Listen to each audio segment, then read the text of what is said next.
Mi nombre es Daisy Liliana Sánchez Fuentes. Vamos a hablar sobre la legislación tributaria y sus distintos componentes.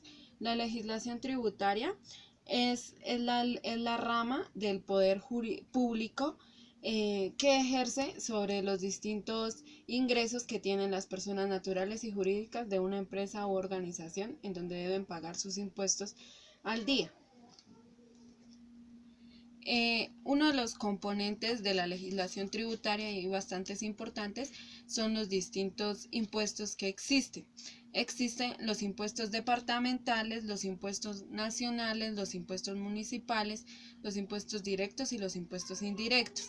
Los impuestos directos son aquellos que son establecidos y que recaen sobre la renta, y el ingreso es el ingreso de riqueza que tiene que pagar una persona natural o jurídica por lo que tenga.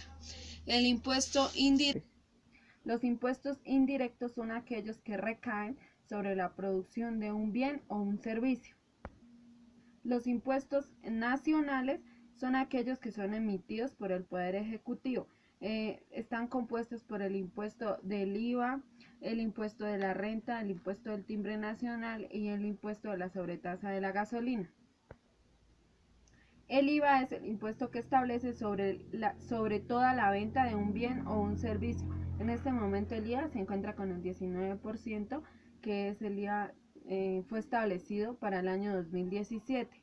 Se encuentra el impuesto a la renta, que es aquel gravamen que tienen que pagar personas naturales o jurídicas, pues de su actividad económica que tengan sobre sus ingresos de una empresa u organización.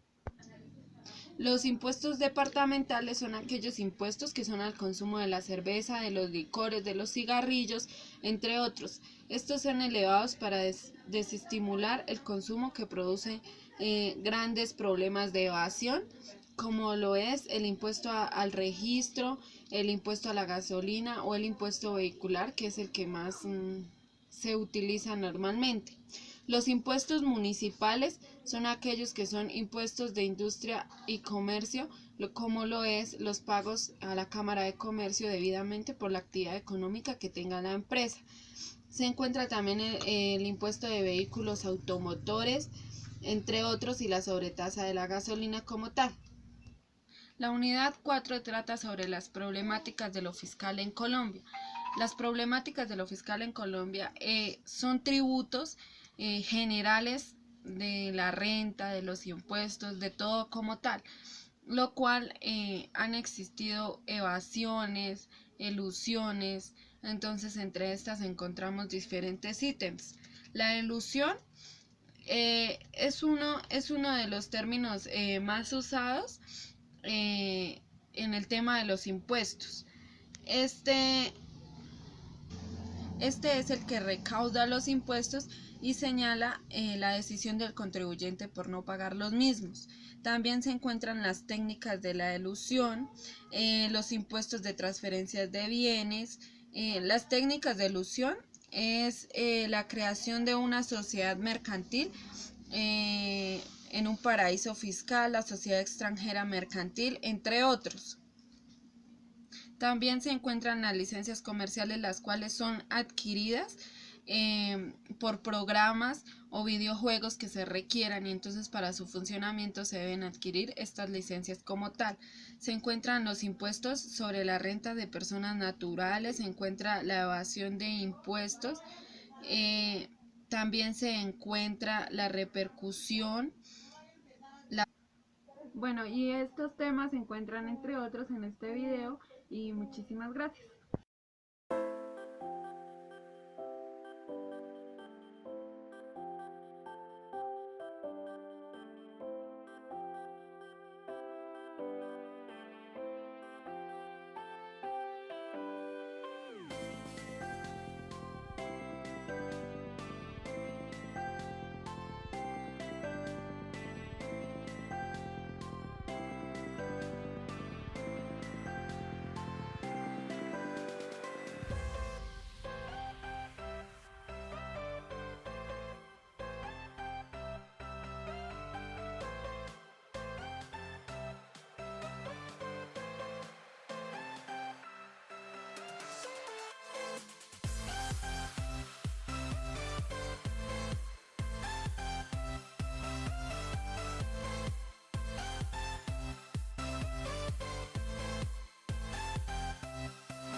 Hola, mi nombre es Sonia Pinto y hoy les voy a hablar sobre la reforma que tuvo el régimen tributario este año 2017.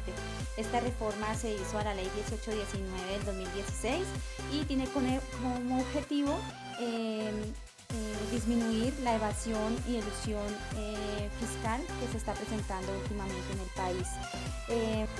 Vamos a tener reducciones en el impuesto de renta, ya que el impuesto de ICA y el predial el impuesto predial son deducibles de la declaración de renta del año inmediatamente anterior, al igual que el impuesto sobre las ventas por la adquisición o importación de bienes también va a ser deducible.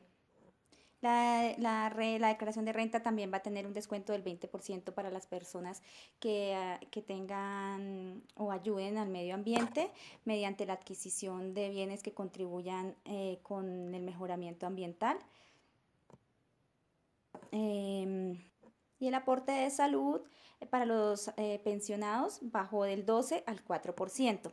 Dentro de los impactos que tiene esta modificación a la ley, tenemos en la declaración de renta la suma total de las deducciones o rentas exentas no podrá superar un tope del 40% y el impuesto del IVA subió del 16% al 19% a más de 200 productos. Se creó el impuesto al uso de bolsas plásticas y se desmontó el impuesto del CRE y el impuesto de riqueza. También hubo varios cambios en cuanto a la declaración para las personas, el impuesto de renta para personas jurídicas. Para ellos se eliminó el impuesto sobre la renta para la equidad, el impuesto CRE, y se unificó en una tarifa del 34% para el 2016 y en adelante quedó una sola tarifa del 33%.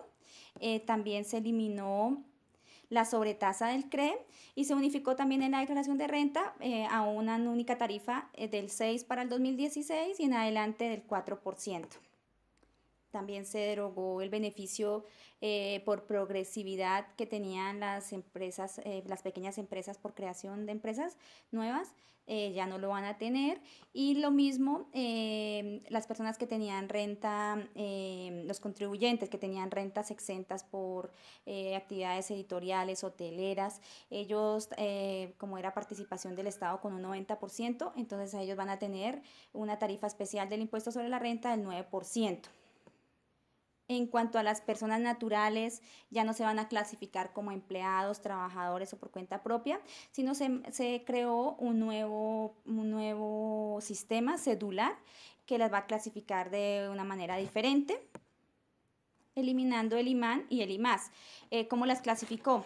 De cédulas de rentas laborales, que en esa incluye las personas que hayan obtenido ingresos por prestación de servicios, las rentas de capital, que incluye pues los intereses, rendimientos financieros, arrendamientos, las cédulas rentas no laborales, que en estas cobijan a las personas naturales que tengan dos o más, que contraten con dos o más personas naturales de cualquier actividad, o ahí también se clasifican las otras personas que no estén en ninguna de las otras actividades. La cédula de rentas de pensionados y dividendos, que esa pues incluye los ingresos recibidos por pensiones, dividendos, también ahí se clasifican los sobrevivientes de la pensión y indemnizaciones o devoluciones de saldos de ahorro pensional. Las organizaciones sin ánimo de lucro, a partir de esta modificación, van a tener que declarar renta. Si tienen alguna modificación especial o tienen que pedir autorización con el régimen especial, pues ya que esta fue uno de los regímenes que ya tuvo más cambios, ya que a través de ellos se veía que se estaban haciendo más evasiones, entonces van a tratar de controlarlos más. Igual sus directivos no pueden ganar más del 30% del gasto anual de la empresa y deberán registrarse ante el registro web que tiene la DIAN. Ellas tendrán un impuesto de tarifa reducida del 20%, cuando será destinada a la educación y a la educación pública, y esto será manejado por el Estado, por la nación. Y las iglesias no van a tener este impuesto para evitar cualquier fraude que tengan sus dirigentes. En esta reforma también se modificaron muchas cosas del impuesto sobre las ventas IVA. Subió del 16% al 19% la tarifa. Igualmente, el periodo de declaración eliminaron anual, ya solamente quedó bimestral y cuatrimestral. Y fue eliminado para el régimen simplificado. Igualmente, el impuesto de industria y comercio ya no se va a liquidar de forma mensual, sino anual y en un formato especial y generalizado a nivel nacional para este caso. También se creó el monotributo para las personas naturales que quieran hacer este aporte voluntariamente. Este reemplaza a la declaración de renta y se hace pues como una opción para evitar tantos fraudes, y su causación es anual. De la misma forma, se crearon muchas medidas anti-evasión, pues la idea de esta reforma es más que todo disminuir la evasión por tantos paraísos fiscales que se han presentado, los ingresos que se han enviado al exterior y que no se han podido determinar, y así pues el gobierno está teniendo pues desfase dentro del gasto público, y los ingresos que estamos teniendo, que están teniendo los contribuyentes, pues no está soportando. Entonces pues la idea es disminuir todo este cuento de evasión y elusión. Igual se van a mantener pues se van a intercambiar información con el exterior, y las medidas de aseguramiento con cárcel van a ser más severas. Eso eran algunas puntos que me parecieron importantes de esta reforma. Gracias.